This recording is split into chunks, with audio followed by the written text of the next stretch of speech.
حدیث نمبر 5. قال رسول الله صلی الله علیه و سلم سباب المسلم فسوق و قتاله کفر. رسول الله صلی الله علیه و سلم میگن که دشنام دادن، سباب دشنامه میگن، سباب المسلم دشنام دادن مسلمان، فسوق فسق است. فسق چی را میگن؟ یعنی بیرون شدن از امر الله هست، یعنی چی است؟ به امری و به اطاعتی الله هست. پس کسی که یک مسلمان دشنام میده این فسق است. و قتاله کفر، و جنگیدن با مسلمان کفر است. متفق علیه.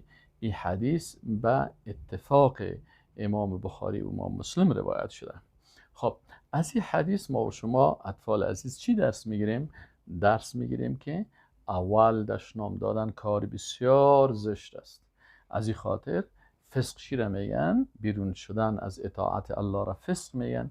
یعنی کسی که دشنام میده یا یک برادر خدا یا یک خواهر خدا یا فامیل خدا یا بیگانه را یا مثلا رفیقای خدا یا همسنفیای خدا یا در کوچه وقتی که اطفال دیگه می باشه او را دشنام میده، یعنی وقتی که مسلمان است انسان به اطاعتی و مخالفت امر الله را کرده. پس دشنام دادن بسیار کار زشت است که نباید یک مسلمان کسی را دشنام بده، بلکه همیشه باید زبان ما پاک باشه و الفاظ بسیار خوبی را استعمال بکنیم.